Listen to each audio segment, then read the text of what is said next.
सामने कि मैं यहाँ के लोगों के साथ बैठ गया हूँ। तो ये अब जा रहा हूँ, मैं ग्रैंड बाजार जा रहा हूँ।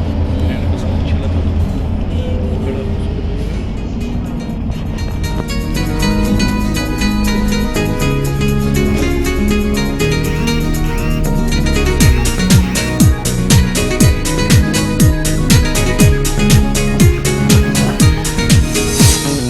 लम्मियां जुदाइयां हंजू मुक गए ने सारे मेरी अखियां जो मुक्की ना उड़ीक हुए गोया प्यार प्यार प्यार खोया दिल का करार मेरी अखियां जो मुक्की ना उड़ीक हुए मेरी अखियां जो मुक्की ना उड़ीक वे मेरी अखियां जो मुक्की ना उड़ीक वे गोया लम्मियां जुदाइयां हंजू मुक गए ने सारे मेरी अखियां जो मुक्की ना उड़ीक। अच्छा, इस वक्त मैं जिस जगह पर बैठा हूँ मेरे बिल्कुल जो पीछे है वो ब्लू मास्क है जो आपको नज़र आ रही है, और एक साइड में आया सोफिया है। मैं इन दोनों के दरमियान एक पार्क है, वहाँ पे बैठा हूँ। और अब यहाँ से उठ के मैं ग्रैंड बाज़ार की तरफ जाऊँगा गलियों के अंदर से होके। ये बड़ा खूबसूरत पार्क है और ये दो बड़ी मशहूर मकामात हैं इस्तांबुल के, जिनके बिल्कुल मैं दरमियान में बैठा हूँ इस वक्त। ये आपको मैं चलते चलते इस पार्क को भी दिखाता हूँ। और अभी यह मेरे पीछे बिल्कुल अकब में जो देख रहे हैं बड़े बड़े मीनार, वो ब्लू मास्क है। और ये वो पार्क है जिसका मैं आपको बता रहा था कि ये बहुत ही खूबसूरत और एक शानदार पार्क है। ये एक साइड में मेरे पीछे आप जो ब्लू मास्क देख रहे हैं, और अभी ये जो बिल्कुल एक कोने में आ रहा है, ये मलका कुसम जो थी यहाँ की एक बड़ी मशहूर मलका थी, ये उसका हमाम है। बाकायदा उसके नाम की यहाँ पे प्लेट्स वगैरह लगी हुई हैं। ये मलका कुसम का इसको हमाम कहते हैं। और ये सीरीज़ एक पार्क है ये बिल्डिंग। और अभी मेरे सामने आ जाएगा आया सोफिया, जो मुसलमानों और ईसाइयों दोनों के लिए एक बड़ी बाबरकत और मुक़द्दस जगह। ये आया सोफिया के मीनार आपको नज़र आ रहे हैं, ये तारीख़ी आया सोफिया। ये देखिए, ये बिल्कुल पीछे ब्लू मास्क है, उसके दरमियान में ये पार्क है। एक साइड में ये मलका कुसम के जो हमाम है वो है, और दूसरी तरफ जो है वो आया सोफिया, और दरमियान में ये पार्क बना हुआ है। ये जो ग्रैंड बाज़ार है ये 1461 में ये बनाया गया था। सल्तनत उस्मानिया के जो थे कायम होते ही इसको बनाया गया। ये भी आप मेरे अकब में ये आया सोफिया की खूबसूरत बिल्डिंग देख रहे हैं, ये आया सोफिया जी। अच्छा जी, पार्क में चंद घंटे गुजारने के बाद, आराम करने के बाद, मैं अभी जो ग्रैंड बाज़ार है उसकी तरफ मैं जा रहा हूँ।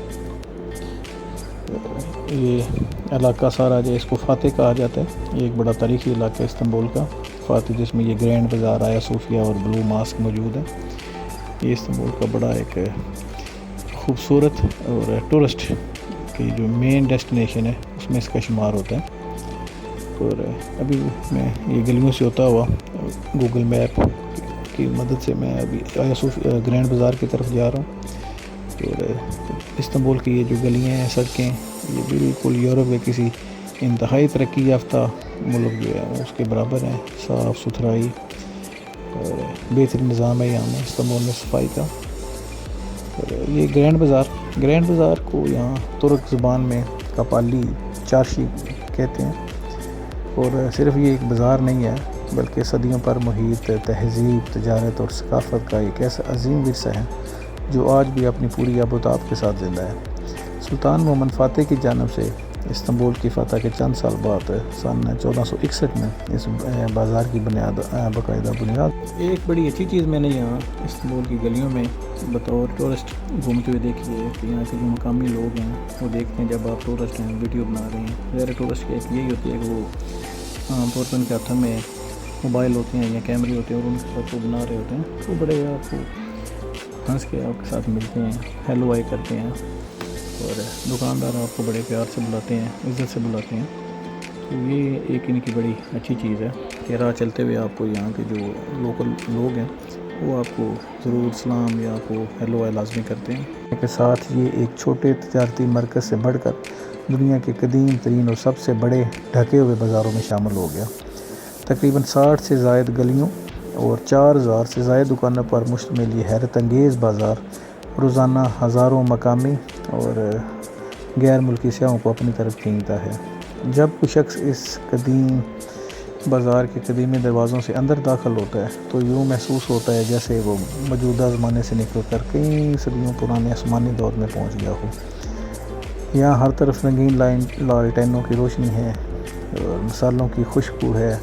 ترک کافی کی جناب آپ کو یہاں پہ اتنی ورائٹی نظر آئے گی کہ بندہ پریشان ہو جاتا ہے کہ وہ کون سا لے اور کون سا نہ لے۔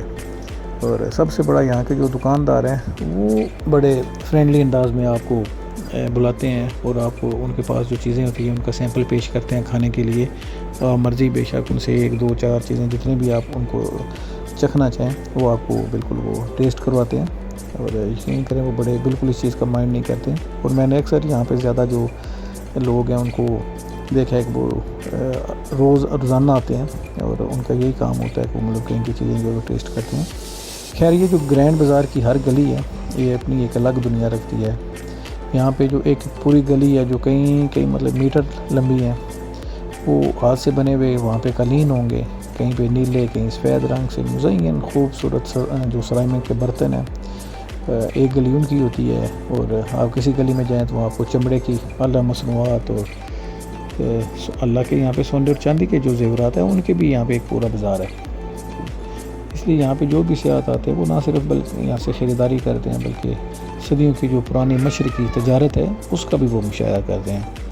اور مجھے تو یہاں کے جو دکاندار ہیں ان کا روایتی انداز، مہمان نوازی اور قیمتوں پر وہ جو تال بہتا ہوتا ہے اس کا بڑا ان کا میں متاثر ہوں کہ چیز یہ قیمت کافی زیادہ بتاتے ہیں لیکن بعد میں بہتوں کر کے اس کو تھوڑا کر دیتے ہیں۔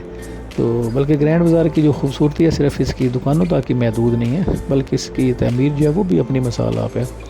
اس کے بلند و بالا محرابیں ہیں، اور جب آپ اس کے اندر داخل ہوتے ہیں بازار کے تو آپ کو نظر آتا ہے یہاں تو جو گنبد ہیں وہ بڑے خوبصورت ہیں اور بڑی نفیس نقش و نگار اور صدیوں پرانی جو پتھریلی راہداریاں ہیں اور جو عثمانی فن تعمیر کا ایک شاہکار ہے وہ ہیں یہاں کی۔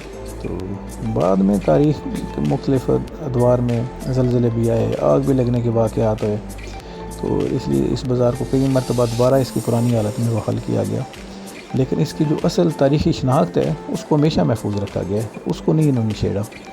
تو ایک زمانہ تھا جب یہ بازار یورپ اور ایشیا کے درمیان تجارت کا سب سے اہم مرکز تھا۔ یہاں پر ریشم، مسالے، قیمتی پتھر اور مختلف ممالک کا جو سامان ہے وہ خریدار فروخت کیا جاتا تھا۔ اسی وجہ سے اسے صدیوں تک مشرق اور مغرب کے درمیان ایک تجارتی پل کی حیثیت رہی ہے۔ آج اگرچہ جدید شاپنگ مالز اور آن لائن تجارت نے دنیا بھر میں خریداری کے انداز بدل دیے ہیں، لیکن گرینڈ بازار کی اہمیت اور کشش میں کوئی کمی نہیں آئی۔ ہر سال لاکھوں سیاح صرف اس تاریخی بازار کو دیکھنے اور اس کی فضا کو محسوس کرنے کے لیے استنبول کا رخ کرتے ہیں۔ اور یقین کریں میں یہاں جب بھی آتا ہوں تو یہاں گھومتے ہوئے مجھے تو ہر موڑ پہ یہاں کی تاریخ، ثقافت اور روایات کی ایک نئی کہانی سنائی دیتی ہے۔ اور گرینڈ بازار کی جو حقیقت ہے اسی کے اندر ترکی کی روح، عثمانی تہذیب کی عظمت اور جو ہمارے مشرقی مہمان نوازی کی ایک جھلک ہے وہ آپ کو یہاں پہ نظر آتی ہے۔ اور صدیاں گزر گئی ہیں لیکن آج بھی دنیا بھر کے جو لوگ ہیں وہ اس گرینڈ بازار کی طرف متوجہ ہوتے ہیں، اور بالکل شاید یہی وجہ ہے کہ جو بھی بندہ استنبول آتا ہے وہ گرینڈ بازار کی سیر کیے بغیر وہ بالکل یہاں سے نہیں جاتا۔ یہ بہت ایک شاندار اور دیکھنے سے تعلق رکھنے والا بازار ہے۔